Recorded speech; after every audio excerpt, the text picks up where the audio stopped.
خواتین و حضرات، اب ہم اس نشست کے اختتام کی طرف آ چکے ہیں، اور ہماری بہت خوش نصیبی ہے کہ اس نشست میں ہماری موجودہ بلکہ پچھلا کہا جائے 50 سالوں میں جتنے بھی نظم کے بڑے نام آئے ہیں ان میں سے سب سے معتبر نام کہا جا سکتا ہے محترم افضال احمد سید صاحب۔ میں ان سے گزارش کروں گا کہ وہ اپنی نظمیں پیش کریں۔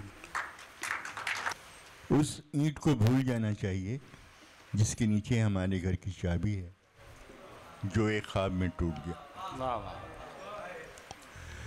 ہمیں بھول جانا چاہیے اس بوسے کو جو مچھلی کے کانٹے کی طرح ہمارے گلے میں پھنس گیا اور نہیں نکلتا۔ واہ واہ۔ اس زرد رنگ کو بھول جانا چاہیے جو سورج مکھی سے علیحدہ کر دیا گیا جب ہم اپنی دوپہر کا بیان کر رہے تھے۔ واہ واہ۔ ہمیں بھول جانا چاہیے اس آدمی کو جو اپنے فاقے پر لوہے کی چادریں بچھاتا ہے۔ واہ واہ۔ اس لڑکی کو بھول جانا چاہیے جو وقت کو دواؤں کی شیشیوں میں بند کرتی ہے۔ واہ واہ۔ کیا کہنا۔ ہمیں بھول جانا چاہیے، ہمیں بھول جانا چاہیے اس ملبے سے جس کا نام دل ہے، کسی کو زندہ نکالا جا سکتا ہے۔ واہ واہ واہ واہ واہ واہ واہ۔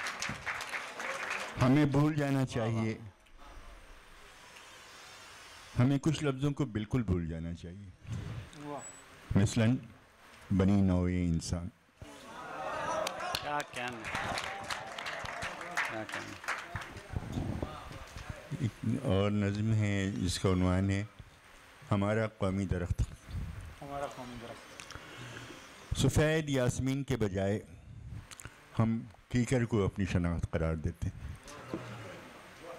جو امریکی یونیورسٹیوں کے کیمپس پر نہیں اگتا، کسی ٹراپیکل گارڈن میں نہیں لگایا جا سکتا، اکیبانہ خواتین نے اسے کبھی نہیں چھوا، نباتات کے ماہرین اسے درخت نہیں مانتے کیونکہ اس پر کسی کو پھانسی نہیں دی جا سکتی۔ واہ واہ واہ واہ۔ کیکر ایک جھاڑی ہے جس سے ہمارے شہر ریگستان اور شاعری بھری ہے۔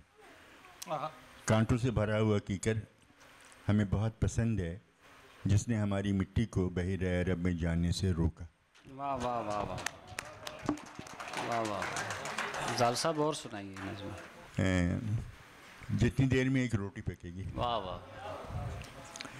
جتنی دیر میں ایک روٹی پکے گی،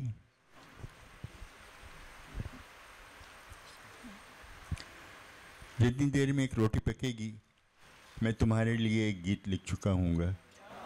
جتنی دیر میں ایک مشکیزہ بھرے گا تم اسے یاد کر کے گا چکی ہوگی۔ واہ واہ۔ اجنبی تم گیت کاہے سے لکھتے ہو؟ نمک سے۔ روٹی کاہے سے کھاتے ہو؟ نمک سے۔ مشکیزہ کاہے سے بھرتے ہو؟ نمک سے۔ لڑکی تم گیت کاہے سے گاتی ہو؟ پانی سے۔ روٹی کاہے سے کھاتی ہو؟ پانی سے۔ مشکیزہ کاہے سے بھرتی ہو؟ پانی سے۔ پانی اور نمک مل کر کیا بنتا ہے؟ سمندر بنتا ہے۔ جتنی دیر میں میرے گھوڑے کی نال ٹھک جائے گی ہم سمندر سے ایک لہر توڑ چکے ہوں گے۔ جتنی دیر میں گھنٹی کی آواز پر قلعی ہو چکی ہوگی ہم ایک جنگلی کشتی کو سجا چکے ہوں گے۔ اجنبی تم گھوڑے کی نال کاہے سے ٹوکتے ہو؟ ٹوٹے ہوئے چاند سے میری جان۔ اجنبی تم گھنٹی کی آواز کاہے سے قلعی کرتے ہو؟ ٹوٹے ہوئے چاند سے میری جان۔ تم مجھے کاہے سے تشبیہ دو گے؟ ٹوٹے ہوئے چاند سے میری جان۔ لڑکی تم سمندر سے لہر کاہے سے توڑتی ہو؟ تمہاری تلوار سے میری جان۔ تم جنگلی کشتیوں کو کاہے سے سداتی ہو؟ تمہاری تلوار سے میری جان۔ تم مجھے کاہے سے زیادہ پسند کرتی ہو؟ تمہاری تلوار سے میری جان۔ جتنی دیر میں یہ سمندر طے ہوگا میں اور تم بچھڑ چکے ہوں گے۔ جتنی دیر میں تم مجھے بھول چکی ہوگی میں مر چکا ہوں گا۔ واہ واہ واہ واہ واہ۔ اجنبی تم سمندر کاہے سے طے کرو گے؟ اپنی ضد سے۔ میں تمہیں کاہے سے بھول چکی ہوں گی؟ اپنی ضد سے۔ اجنبی تم کاہے سے مر چکے ہوگے؟ اپنی ضد سے، اپنی ضد سے۔ واہ واہ واہ۔ لڑکی ہم کاہے سے بچھڑ چکے ہوں گے؟ مجھے نہیں معلوم۔ میں کاہے سے مر چکا ہوں گا؟ مجھے نہیں معلوم۔ روٹی کتنی دیر میں پک چکی ہوگی؟ مجھے نہیں معلوم۔ واہ واہ واہ۔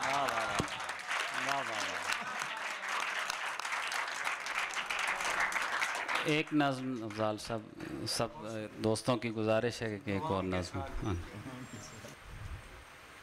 اس کا نام ہے تل زاتر سے نشیب. تل زاتر لبنان میں ایک فلسطینیوں کا کیمپ تھا. میں بادلوں کا وہ ٹکڑا ہوں جسے پتھر سے باندھ کر ڈوبنے کے لیے چھوڑ دیا گیا. میرا کوئی خاندانی قبرستان نہیں ہے، کرائے کے فوجیوں کا گھرانہ، وطن سے دور مرنے کی رسم. آٹے کی چکی کی بستیوں میں مجھے آدمیوں سے خوف آتا ہوگا. میں اس گھاٹ پر نہاتا جہاں جانور نہاتے ہیں. ماں میرے سر میں ناریل کا تیل چپڑ دیتی ہوگی. میں گھگیانا شروع کر دیتا ہوں. میں نے کبھی کوئی لوری نہیں سنی. میں کبھی نہیں سویا ہوں گا. میں شاعروں کی طرح تتلیوں کے پیچھے بھاگتا، مگر ضدی گندے بھائی بہنوں کو بہلانے کے لیے روک دیا جاتا تھا. ہمارے گھر کوئی مہمان نہیں آتا تھا، کوئی تہوار نہیں آتا تھا. ہم مردوں کا تہوار تک نہیں مناتے تھے. میرا پسندیدہ کھلونا چوہے دان رہا ہوگا. میری دوپہریں وباؤں کی بستیوں میں آہ و بکا سننے میں گزری ہوں گی. جب شام کو منحوس پرندے شور مچانے لگتے، میں گھر آ جاتا اور اپنے پاؤں سے زمین کھودنے لگتا. کوئی خزانہ ہمارے گھر کے نیچے دفن ہے، مگر میرا باپ مجھے لہو لہان کر دیتا ہے. مجھے اپنے باپ سے محبت رہی ہوگی جب ہی اس کی قبر پر اتنی سبز گھاس ہوگی. میرا بچپن ننگی بارشوں میں گزرا. دلدلوں پر شعر عام لکھا ہے. میں وہ بارہ سنگا ہوں جس کی سینگیں رات کے جنگل میں الجھ جاتی رہی ہوں گی. میں لکڑہارا بن جاتا، مگر ہر درخت پر محبت کرنے والوں کے نام کھدے رہے ہوں گے. میں سورج مکھی کے پھول اگاتا، مگر سورج کو پوجنا بند کر دیا گیا ہوگا. جب شہزادیاں خواجہ سراؤں کے ساتھ بھاگ رہی تھیں، میں تمہیں کسی پیڑ کے نیچے کھڑا کر کے کچی جامنیں نہیں جڑا سکا. جب کنیزیں بند پنجرے میں پرندوں کو نرم اور سبز پتیاں کھلا رہی تھیں، میں تمہیں وہ گھونگا نہیں بنا سکا جس کو کان پر لگانے سے میرا سمندر ٹھاٹھے مارتا ہوا سنائی دیتا. میں تمہاری الگنی پر نہیں سوکھا، تمہارے گھڑے سے نہیں چھلکا، تمہیں گدی سے تلوؤں تک اپنے نام سے نہیں داغ سکا. سیلاب آنے سے پہلے تمہاری بستی چھوڑتے وقت میں نے اپنی انگلی کاٹ کر شہیدوں کے دن کی نشانی لوٹا دی. مگر جب بہار کی آنچ سے مٹی ٹمٹمانے لگی، تم اپنی جلی ہوئی روٹی اور آج چمچ شوربے میں مجھے شریک نہیں کر سکی. ساری کپاس شہزادیوں کے کفن بنانے میں صرف ہو گئی. ساری کپاس شہزادوں کے کفن بنانے میں صرف ہو گئی. سارا ریشم شہزادیوں کی جرابوں پر. فاتح اور مفتوح فوجی بھیڑوں کو اون سمیت کھا گئے. گلی میں یتیم کتے اپنی کھالوں کو دوہرا کیے اوڑھے سو رہے ہوں گے. روشنی ہاتھوں میں سوئیوں کی طرح چبھ رہی ہوگی.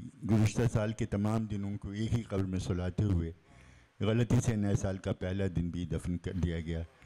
اب مرنے کا چھوت تمام دنوں کو لگ گیا ہے. جب باہر بھیڑیے گھوم رہے تھے، ماں سے میں نے کہا جنگل سے لکڑیاں کاٹ لاؤ. جب باہر لٹیرے گھوم رہے تھے، بہن سے میں نے کہا کنویں سے پانی بھر لاؤ. اب بادل کو آسمان پر اور پنیریوں کو کھیتوں میں پھیلانے کا وقت تھا. میں اپنی تنہائی کو ہتھوڑے سے کوٹ رہا ہوں گا. جب بادل کو کھیتوں پر اور پرندوں کو خوشوں پر آنے سے روکنے کا موسم رہا ہوگا، میں اپنی تنہائی کو چاک پر چڑھا کر ایک خوبصورت پیالہ بنا رہا ہوں گا. اس کو چھوڑ دیتے ہیں.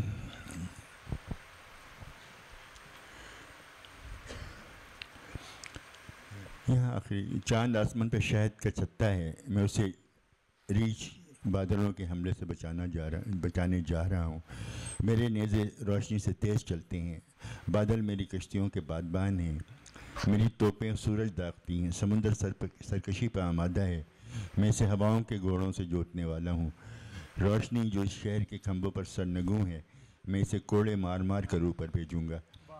میں انہیں گرد و غبار کے دریا میں اپنے اعضا ڈھونڈنے پر مجبور کر دوں گا جن کی پلکیں ہوا چلنے سے جھڑ جاتی ہیں، جن کی آنکھیں روشنی میں تڑق جاتی ہیں، جن کی گائیں سیاہ دودھ دیتی ہیں، میں اپنے زخموں میں گندھک سے فتح کا اعلان لکھوں گا، اور تمہاری آنکھیں بہت خوبصورت ہیں، انہیں اپنی تلوار کے دستے پر لگاؤں گا۔